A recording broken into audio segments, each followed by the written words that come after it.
j'espère que vous allez bien. On passe donc à cette troisième petite leçon de grammaire pour cette troisième semaine d'enseignement à distance. Avant de reprendre avec les homophones grammaticaux et lexicaux, on voit juste un autre point, c'est la différence entre participe présent et adjectifs verbaux. C'est quelque chose que vous avez déjà vu l'année passée, mais où on fait souvent des petites erreurs d'orthographe. En fait, c'est important de pouvoir les différencier parce que l'adjectif verbal et le participe présent ne s'écrivent parfois pas de la même façon. Et puis surtout, l'adjectif verbal, il s'accorde, le participe présent pas. Et donc c'est important de pouvoir les repérer pour éviter des erreurs d'orthographe. Si je vous montre deux phrases, la première, son humeur changeante lui a causé du tort. Et la deuxième, son humeur changeant du jour au lendemain, lui a causé du tort. Eh bien, dans la première, vous avez un adjectif verbal, on va accorder avec le E. Dans la deuxième, vous avez un participe présent et on n'accorde donc pas. Voilà, vous avez ces deux phrases-là pour ouvrir cette leçon et on va voir comment, à tous les coups, les repérer. Alors on commence avec le participe présent. Le participe présent, vous le connaissez parce que c'est une des formes que vous étudiez quand vous préparez les tests de conjugaison. C'est comme le gérondif, vous savez le gérondif c'est avec le en avant, en. Donc c'est exactement la même forme. Il est invariable, toujours. On n'accorde jamais un participe présent. Et puis la façon de l'écrire c'est toujours la même. On écrit toujours avec ANT. Si c'est en gant, avec GUANT. Si c'est en quand, avec QUANT. Et puis si c'est en Jean, GEANT. Si ça se termine comme ça. Et c'est toujours de la même façon, on n'a pas d'exception pour le participe présent. Le participe présent, c'est comme un verbe qui serait en train de faire l'action, serait en train d'avoir l'action de ce verbe, puis il est souvent suivi par des compléments. Et ce qu'on peut dire aussi, c'est qu'on peut le repérer en mettant soit le en, comme je disais tout à l'heure avant, soit en mettant ne pas pour le repérer. Je vous donne un exemple, négligeant son travail, elle sortit. Eh bien, vous pourriez dire ne négligeant pas son travail. Donc, vous voyez bien là, vous avez un participe présent. Voilà donc pour ce premier cas. On passe maintenant à l'adjectif verbal.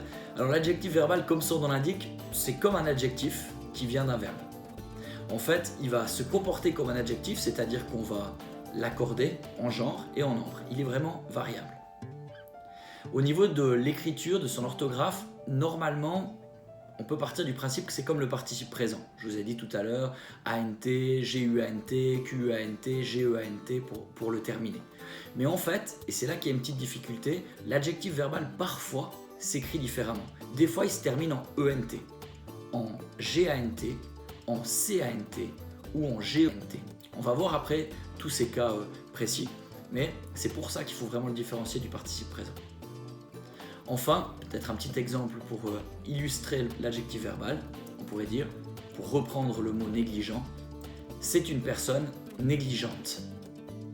Et là, comme on le voit, ça s'écrit avec E, NT, et puis on l'accorde, puisque c'est un adjectif verbal. Le principal point finalement de cette leçon, c'est de savoir comment les différencier. Comment différencier le participe présent de l'adjectif verbal. Donc concentrez-vous pendant les quelques secondes qui vont suivre, c'est le point le plus important à retenir. Alors il y a toute une série de techniques qui existent pour différencier l'adjectif verbal et le participe présent. Si vous cherchez sur internet, vous allez trouver plein d'astuces. Moi je vous en donne deux parce qu'il me semble que c'est celle qui fonctionne le mieux. La première, c'est d'essayer de remplacer le mot par un adjectif. Puis vous regardez, si ça fonctionne, c'est que c'est un adjectif verbal. Si on reprend nos deux exemples de tout à l'heure. Le premier, négligeant son travail, elle partit. Et le deuxième, c'est une personne négligente. Si on essaye de remplacer par l'adjectif, par exemple, adjectif sympathique, regardons pour le premier, ça ne fonctionne pas, on ne pourrait pas dire sympathique son travail, elle partit. Par contre, pour le deuxième, c'est une personne sympathique, ça fonctionne, on est donc avec un adjectif verbal. C'est une technique qui fonctionne assez bien. Je vous donne encore une deuxième technique qui est parfois utilisée, c'est d'essayer de rajouter en EN ou alors ne pas autour du mot en question pour savoir si c'est un participe présent ou un adjectif verbal. Et si ça fonctionne, si on peut mettre le en ou le ne pas, on va être avec un participe présent. Par exemple, pour reprendre la première phrase de tout à l'heure, en négligeant son travail, elle partit, on voit bien que ça fonctionne. Ou bien ne négligeant pas son travail, elle partit, ça fonctionne également. On est donc bien avec un participe présent. Je vous mets un petit schéma récapitulatif juste sous la vidéo. Si vous avez une mémoire plus visuelle, peut-être que ça vous aidera. Il nous reste à voir la question de l'orthographe. Alors comme je vous l'ai dit tout à l'heure, les participes présents c'est tout simple. Ça se termine toujours par en ANT. S'il se termine en gant, c'est G-U-A-N-T, en can, c'est Q-U-A-N-T, en Jean, c'est G-E-A-N-T, toujours.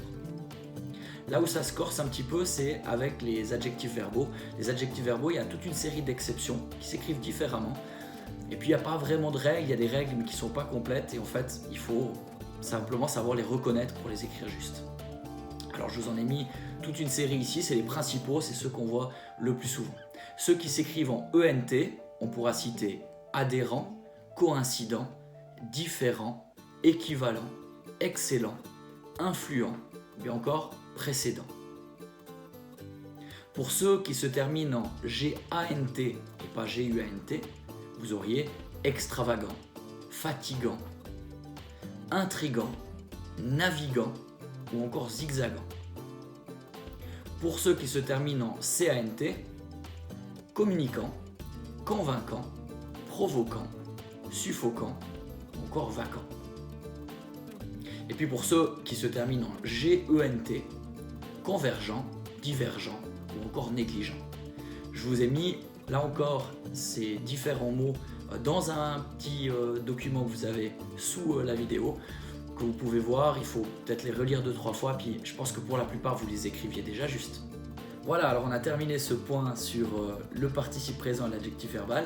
C'est pas le point grammaire le plus passionnant et le plus facile de l'année. J'espère que vous avez réussi maintenant à voir la différence entre participe présent et adjectifs verbaux.